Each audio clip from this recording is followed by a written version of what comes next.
नमस्कार। स्वागत है आपका हमारे YouTube चैनल पे। मैं पंचम गुप्ता आपका दिल से शुक्रिया अदा करता हूं। एक कहावत है मित्रों कि जितना जल्दी आप प्लानिंग करेंगे उतना जल्दी आप सफलता पाने के कगार पे होंगे। प्लानिंग मतलब क्या है? एक LIC एजेंट के लिए, एक सेल्समैन के लिए प्लानिंग का बहुत बड़ा मतलब होता है। आपको इस महीने किससे बात करनी है, इस महीने किसकी किसकी पॉलिसी करनी है, इस महीने कौन से नए प्रोस्पेक्ट जोड़ने हैं, इस महीने किस सेगमेंट में काम करना है, इस महीने कितनी पॉलिसी करनी है, कितना प्रीमियम करना है और कितने प्रोस्पेक्ट पे काम करना है, ये सारी प्लानिंग आपको बैठ के करना होगा। सबसे पहले आप अपने प्रोस्पेक्ट रजिस्टर को खंगालिए। देखिए कि पिछले महीने आपने जितना काम किया वो काम पूरा हुआ कि नहीं हुआ, कौन सी सर्विसिंग बाकी रह गई, किस आदमी की पॉलिसी बाकी रह गई, किस आदमी का प्रीमियम कलेक्ट करना बाकी रह गया, किस आदमी को कॉल करना बाकी रह गया, किस आदमी से मुलाकात नहीं हो पाई उससे मुलाकात करना है, या किस आदमी से इस महीने संपर्क करना है। ये आपकी प्लानिंग होनी चाहिए। अगर आप जबरदस्त तरीके से इन सारी चीजों पे प्लानिंग कर लेंगे तो देखेंगे कि आपको इस महीने काम करने में मजा आएगा। तो सबसे पहले प्रॉस्पेक्टिंग करना शुरू कर दीजिए। शुरू में जो आप काम करते हैं, यानी कि 1 तारीख से लेके 10 तारीख तक, 12 तारीख तक, 15 तारीख तक जो आप काम करते हैं ना, इसका रिजल्ट आपको 15 तारीख के बाद आना शुरू होता है। यानी कि 15 दिन बाद आपको जबरदस्त एक्शन में काम करना है, जबरदस्त रिजल्ट लाना है, या कोई अच्छा कंपटीशन क्वालिफाई करना है, तो अभी से लग जाना होगा। कुछ पॉलिसियां आज की बात की हुई 10 तारीख को होंगी, कुछ आज बात की हुई पॉलिसियां 15 तारीख को होंगी, कुछ आज बात की हुई पॉलिसियां 22-25 में होंगी, कुछ ऐसी पॉलिसियां भी होंगी जो लास्ट में 28-30 के आसपास होंगी। सो अभी से प्लानिंग करना शुरू कर दीजिए। और प्लानिंग की रिव्यू जरूरी है। रिव्यू मतलब कि आप जब भी शाम को घर पे आए तो देखें कि क्या क्या काम छूट गया, कौन से काम अभी बाकी रह गए हैं, किस काम पे हमारा फोकस ज्यादा होना चाहिए, किस काम को हमको अवॉइड करना है, किस काम को हमको अपने स्टाफ लोगों को सौंप देना है या अपने घर वालों को सौंप देना है, और किस काम को मेरे को लगना पड़ेगा, किस काम को करने के लिए मेरे को लगना है। वो सारी चीजें रोज की रोज रिव्यू करिए, रोज की रोज उस पर नजर डालिए या अपने इंपॉर्टेंट काम को अलग नोट करते जाइए। आप देखेंगे कि ये सारे काम आपको बहुत ऊंचाई पे ले जाएंगे।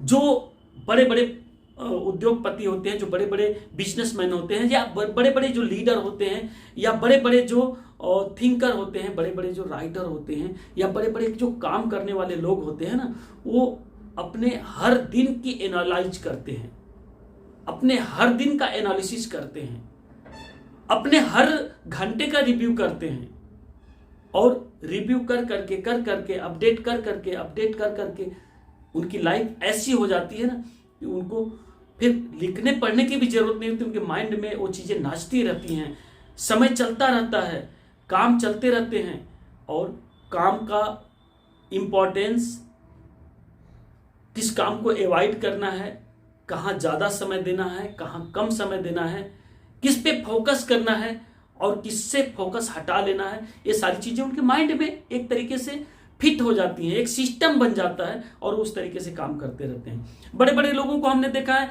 अगर कभी टूर पे भी गए 5 दिन की ना, तो 6वें दिन जैसे ही आते हैं पूरा फोकस्ड होके काम पर लग जाते हैं, पूरा फोकस्ड होके। क्यों? क्योंकि उनका लिखा हुआ चीज रहता है, उनकी डायरी मेंटेन होती रहती है, उनको 6 तारीख को कौन से काम करने हैं वो सारे चीजें नोट की हुई होती हैं, और आते ही इतना काम उनके पास रहता है कि उनके पास फालतू चीजों के लिए समय ही नहीं होता है। और ये सारी चीजें कैसे होती हैं? आपकी डायरी मेंटेन करने से। एक बिजनेसमैन या एक इंश्योरेंस एजेंट अपनी डायरी को नोट करे, और डायरी पे कौन सा काम कब करना है, किस जगह पे हमें कब जाना है, किस डेट में हमें कौन सा काम करना है, ये सारी चीजें लिखी हुई होती हैं। और जब लिखा हुआ होता है ना, तो उनकी यही प्लानिंग उनको सफल बनाती है। तो कहावत है मित्रों, if you fail to plan then you plan to fail. यानी आपने प्लान बनाने में अगर फेल हो गए तो फेल होने की प्लानिंग कर ली, तो प्लान बनाने में फेल कभी नहीं होना है। अभी से लग जाना है। अभी आज 1 तारीख है, 1 तारीख से ही प्लानिंग करना शुरू कर दीजिए, कैसे काम करना है, किसकी किसकी हेल्प लेनी है, किससे आपको सपोर्ट लेना है, कौन आदमी आपको रेफरेंस देने वाला है, कौन सा आदमी आपको पॉलिसी देने वाला है, कौन सा आदमी आपको कौन सा काम करेगा, या किस काम में किससे मदद ली जा सकती है, कौन सा काम कैसे आसानी से हो सकता है। सारे काम नोट करिए, काम करने के तरीके नोट करिए और उन तरीकों में किसकी किसकी मदद ली जा सकती है वो नोट करिए। देखेंगे कि आपका काम आसान हो जाएगा। ये दिसंबर महीना इंपॉर्टेंट होता है इंश्योरेंस एजेंट के लिए, सेल्समैन के लिए, क्योंकि एक तरीके से कैलेंडर मंथ का क्लोजिंग है, कैलेंडर ईयर का क्लोजिंग है और निश्चित तौर से ये महीना बहुत यादगार होता है। सो इस महीने को शानदार बनाना है तो प्लानिंग करना शुरू कर दीजिए, अभी से प्लानिंग करिए।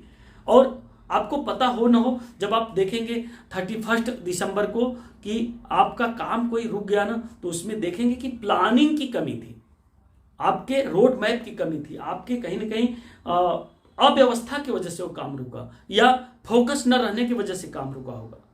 तो अभी से अगर फोकस बना लेंगे, अभी से काम पे लग जाएंगे, अभी से स्ट्रेटजी पे काम करेंगे, अभी से रोड मैप पे काम करेंगे, तो I would like to say my dear friends, you can become successful because of that planning इतनी जबरदस्त होनी चाहिए और प्लानिंग में इतनी शक्ति है कि निश्चित तौर से कोई भी काम बड़े आसानी से हो सकता है, कोई भी काम समय से हो सकता है, कोई भी काम पॉसिबल हो सकता है, बस प्लानिंग की देरी है। तो आज के वीडियो में बस इतना ही कि अभी से इस महीने की प्लानिंग करिए, इस महीने की रिव्यू करिए, कहां कहां से कौन कौन सी त्रुटियां हो गई उसको देखिए, किस त्रुटियों को कैसे सुधारा जा सकता है उस पर काम करिए और किससे किससे मदद ली जा सकती है, कौन कौन रेफरेंस हो सकता है, किस सेगमेंट में आपको काम करना है और किस तरीके से काम करना है, कौन सी चीजों को चेंज करना है, डायरी चेंज करनी है, कॉपी चेंज करना है, बैग चेंज करना है, गाड़ियों को कैसे मेंटेन करना है, ये सारी चीजें अगर आप कर लेते हैं तो no doubt I would like to say you can become successful in this month. Thank you very much, bye bye and take care. Video अच्छा लगा होगा तो लाइक कर दीजिएगा, चैनल को सब्सक्राइब कर दीजिएगा और अपने साथियों में शेयर जरूर कर दीजिएगा। Bye bye and take care.